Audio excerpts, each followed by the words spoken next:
on the dashboard. Awesome. Well, thanks, Mike. And welcome, everybody. Thanks. Today, we're going to be going over the Greater Phoenix Metro Market stats for the week ending February 28th and the week prior. So let's get right into it. We will be doing month end next week. So please tune in to see what took place for the month of February. So far, here we go. This past week, 34 days closed on market. We have a 0.7 month supply. Our absorption rate is going through the roof, 142%. Our average list price is at $791. That's $791,000 for those just listening. Average sale price at $500. I think I said that right. Average list price at $791,000. Average sale price at $584,000. And our list price to sale price retention back above 100 once again. We're sitting at 5,555, and get that, 555, play that number today, and it's a 0.5% gain. There's a lot of fives there.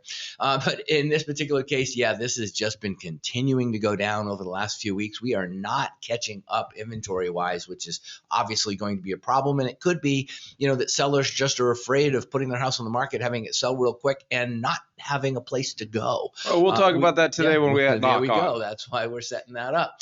Pending sitting at 5,292. What does that actually mean? Pending is really a meeting of the minds, buyer and seller enter into contract. They open escrow, obviously. So we use this as looking at approximately how many people are available in the marketplace at any one time that have come to an agreement. We looked at closings sitting at 6,314 month to date. So far, like I said, we'll have the final numbers next week.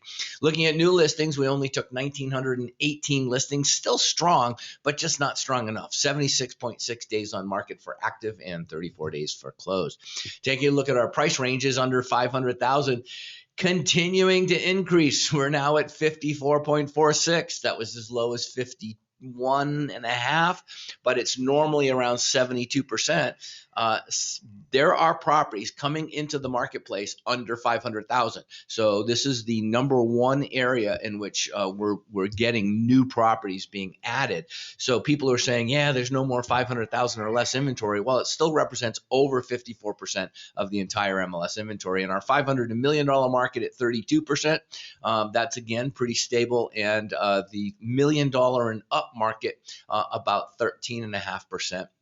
The irony here is we're back over 100% with the average days on market in that $1 million category. So the $1 million category, although we're not really seeing it that way, is actually slowing down.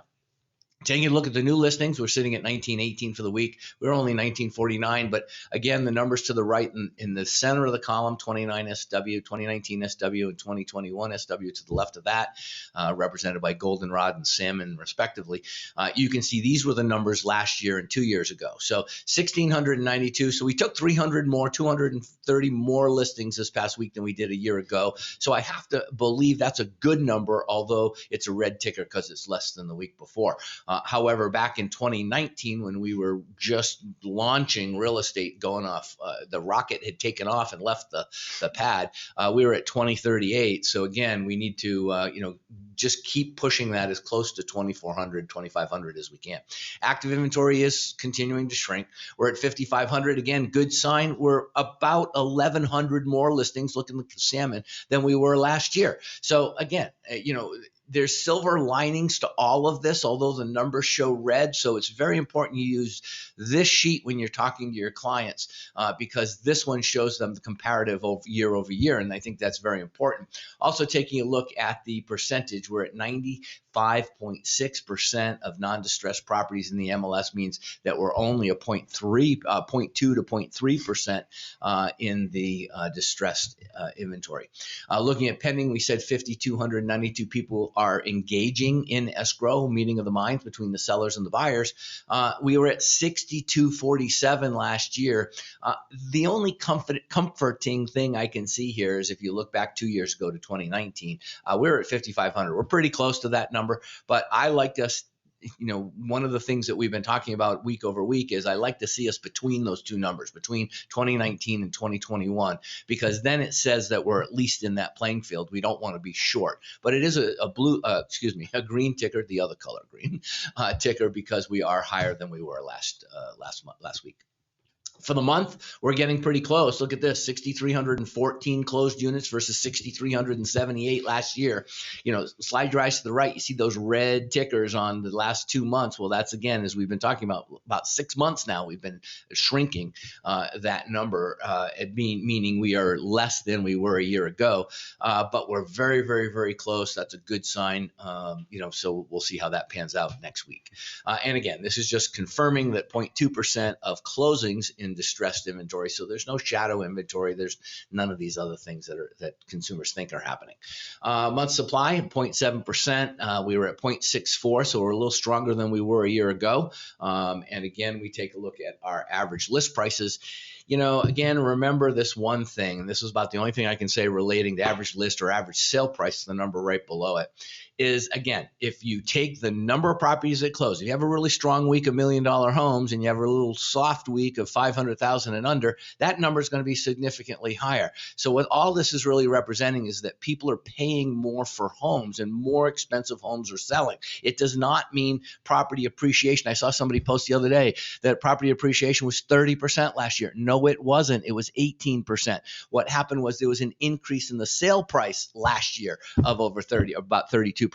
So again, this is, if you say things that are not intelligent, it looks bad for the whole industry as a whole, but more importantly, it looks bad for you. I've made an entire career out of that thought. Yeah, you've always had good brokers though, Mike. So taking a look at days closed on market, still pretty brisk. A year ago, we were at 39, we're at 35. So it's a little more capricious today than it was up and down. And we look at our average list price to sale price to retention. Normally, way over on the left, you see it's 97.8%.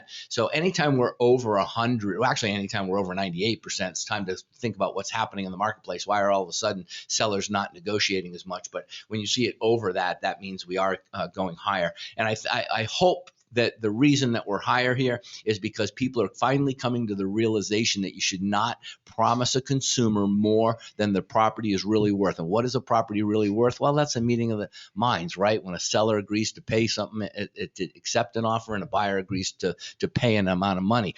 But in reality, for you and I as realtors, the value of a property is based on what's sold in that neighborhood in the last 30 to 90, maybe even 6 months as far as the home value code of conduct is concerned.